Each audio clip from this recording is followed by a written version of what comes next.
I had just turned 18 and was living with my older brother and my dad. We had recently moved into a beach condo right on the shores in San Diego. It was a strange setup where one unit was the third floor and then the second and first floor were divided in half vertically into two units. We lived on the side open to the sidewalk. The other side had a gated boardwalk entry, and right next to another condo of similar style. The condo was a bit older and creepy when we moved in. There were two master suites and one regular bedroom, all on the second floor. Since my brother only came home to sleep, my dad and I each got one of the suites. I was also sort of a daddy's princess. We were all pretty happy and loved the new place, until I found a door. Again, this condo was a little strange. In my room there was this sunroom. It had been a balcony at one point. You could tell by the concrete floor and the drain in the middle of it. But it had been closed in by large windows. I liked to sit there to do homework with my cat. She enjoyed the sun and I enjoyed the view of the ocean. But as much as I had been out there, I had never considered moving the bookshelf that had been there since before we moved in, because why would I? That was until my cat was going ballistic and I noticed her chase a mouse behind it. I told my dad and we bought a couple mouse traps. We were going to put them behind the bookshelf and went to move it out of the way. When we shifted it, we saw a door. It was locked and we were never given a key for it, although we figured it was just a storage closet. My dad and I were both curious, so we asked the landlord. They had no idea what it led to. So we did the logical thing and hired a locksmith who opened up the door to reveal a hidden fire escape. It was a dark and creepy indoor stairway that led to a door in our shared garage. The only way to get to this door was from the third-story balcony or the door inside our garage. Either way, you had to be in the building to get to it, so we weren't worried about it. A few days later, my dad and brother decided to go on a small road trip. They left me behind because I was still in school, and I drove up myself to classes anyway. I had stayed home alone many times before. I was used to it and never really got lonely thanks to my cat and small dog. Nobody besides my boyfriend knew that I would be home alone, and nobody besides my dad and myself knew about the door. So I felt rather safe. I went to bed late. I was a night owl. And I cuddled up with my cat and dog and fell asleep while watching a movie on the laptop. I awoke at God knows what hour, to my small dog freaking out and a dark figure trying to get into my room through that door. My dog attacked them and quite possibly saved my life. I went back to bed thinking it was all a dream. The next morning I went to grab my backpack from the sunroom and there was blood everywhere. The door was still open and there was blood leading down the stairs. I called my boyfriend and my dad to let them know, then finally called the cops in my school to let them know I wouldn't be coming in. The cops took samples of the blood and pictures of the trail. They then got a good laugh when I showed them the Terrier-Chihuahua mix who protected me, and they said from the looks of it, it looks like he took a good bite out of the stranger's leg. My dad and my brother cut their trip short, and my boyfriend stayed with me until they got back. I was terrified. I couldn't think of anyone who knew about that door, had access to it, and possibly was timing it for my dad and brother to be gone. The cops never came back with anything, and we put the bookshelf back. But it took a long time for me to be able to sleep easily in that room again. Who knows what would have happened to me if my dog wasn't there.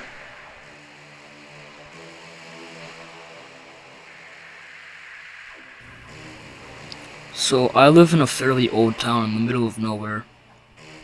Anyway, my dad is religious, and every once in a while I'll go to church with him. I enjoy spending time with my father and meeting new people in my community. I'm gonna stop here and say I've always had a type. Tall and emo have always been the two things I look for in a partner. This person, who I'm gonna call Kevin for the story, was both. He was 6'4", pale, pierced, and everything else. I was instantly attached, and we got to talking, and I started to really like him. However, I had just gotten out of a long relationship and wasn't looking for anything serious. Thank God I didn't make anything official. He was extremely understanding, so no red flag there. However, there were more red flags in other places. He'd text me late into the night and expect me to be up. He refused to come over to my house in the middle of the day despite me living literally across the street from him. and he told me it was because he was scared of the sun. He talked about blood and killing people a lot, and he had a bad habit of making everything about him, and also making it extremely depressing. I looked past that all because, like I said, tall and emo, and I liked him. Anyway, I started talking with a girl, a friend. Let's call her Sammy. Sammy and I have known each other for years, and she just came out as bi. I support her no matter what. She likes me. Okay, well, I didn't like her back, so let's be friends. Kevin goes through my phone and reads all my conversations without my consent. He got extremely mad at me for not only talking to other people, but for leading Sammy on when I was his, and he marked me. That was a major flag on its own. He didn't like a lot of my friends, especially Sammy. One night, he goes completely crazy on me when I didn't respond to his DM. Like total nice guy, and then he claimed he was hacked. I didn't believe it because this hacker knew everything I had told him in real life, or on a different app. So we stopped talking. We ran into each other around, and I told him to leave me alone, but he didn't. One night at around 3:30, there's a tap on my window. I didn't think anything of it. It's probably just my cat or my imagination. A few minutes later, I hear it again. I don't move. Then I hear the back gate open. Is someone trying to break in? My dad left for work at 2:30, and my brother is sleeping at a friend's house. And then I realize the back door is unlocked, and my alarm system is turned off. I go into complete panic mode and get ready to call 911. The door opens, and I'm on the verge of tears, shaking and holding my phone. It's Kevin. I yelled at him about what he was doing and that he shouldn't be here. And he said that he just wanted to see me again, and he was sorry for startling me. I continued to yell at him to get out and leave me alone, or I would call the cops. He said he would do anything to stay with me, even if he had to kill a few officers. At this point, I'm crying. I yelled at him that he had problems, and he needed to leave me alone.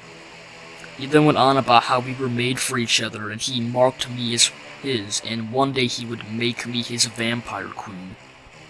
I've been running around trying to get away from him, only for him to follow behind me. I continued to yell that he wasn't a vampire and he needed help. He then started ranting about how nothing could stop him because he was immortal. I ran to the bathroom, the only room in the house with a working lock, and started bawling. I was yelling that I was calling the cops. I stayed there for about 25 minutes, waiting. The house was silent. I stopped crying and opened the door. He's gone. I looked throughout the entire house, 911 still on my phone, and nothing. I go back to my room and find he has gone through my dirty clothes and pulled out a pair of used underwear that happened to be my favorite pair. I tried everything to avoid Kevin, and so far it's worked. Let's hope it stays that way.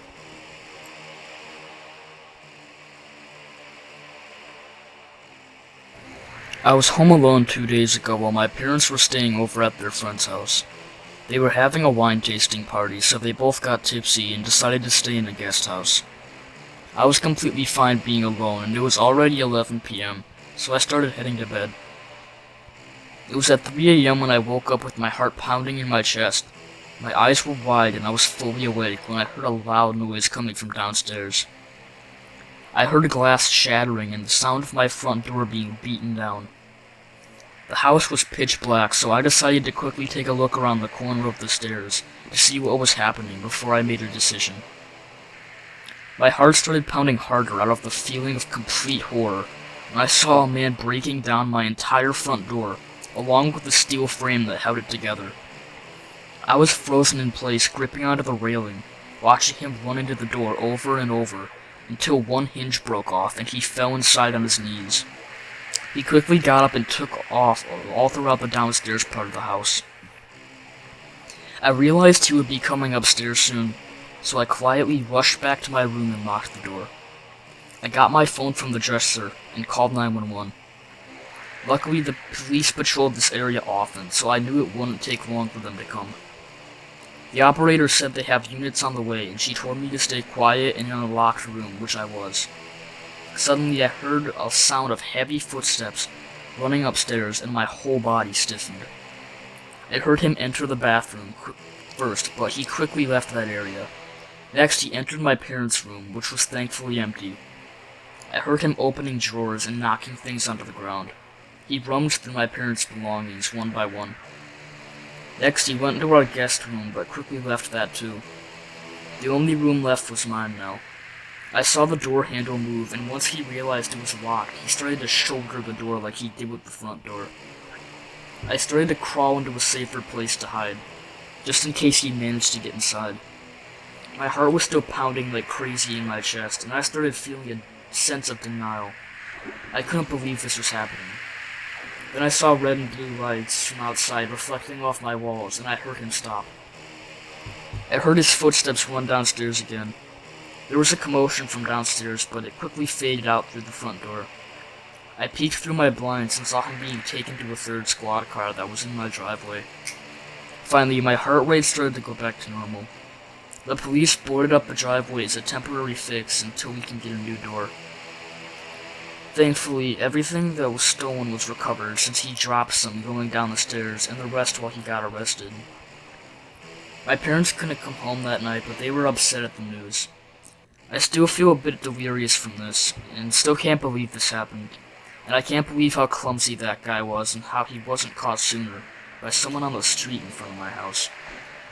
What's done is done, and hopefully this won't ever happen again.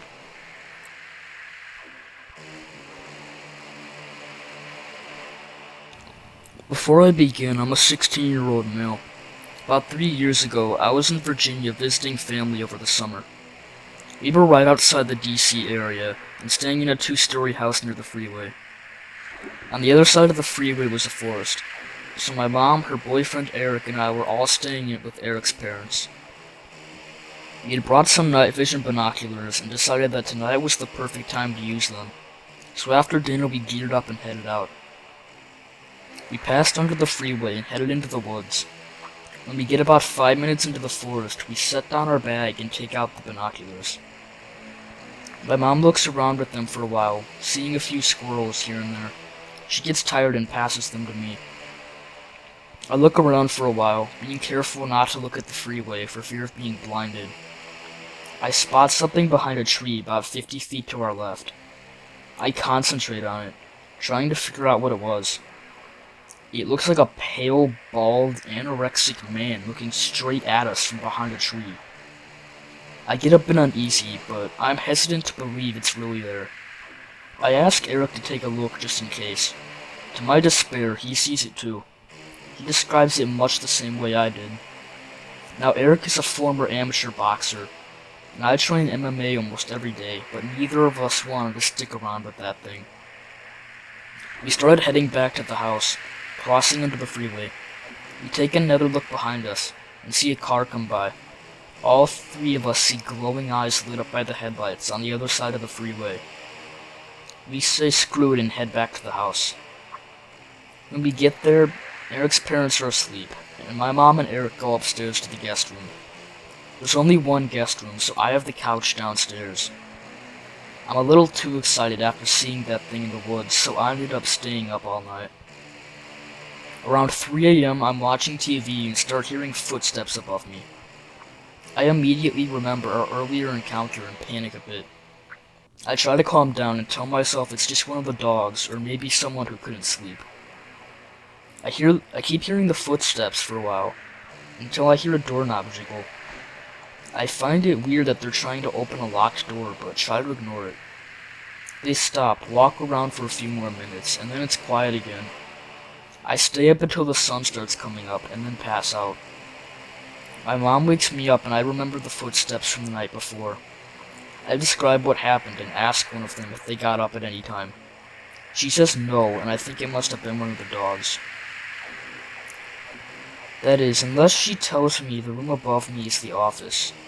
No one was in the office, and the door stays locked at night. My heart sinks as I piece it all together. I don't know if it was that thing in the woods for sure, but I think it was. I've done a lot of research since then, trying to figure out what it was that night. I found 2 creatures that seemed to match it. I think it was either a skinwalker or a wendigo. Whichever it was, I'm just thankful that the door was locked. I don't think I would have been able to fight that thing no matter how tough I was.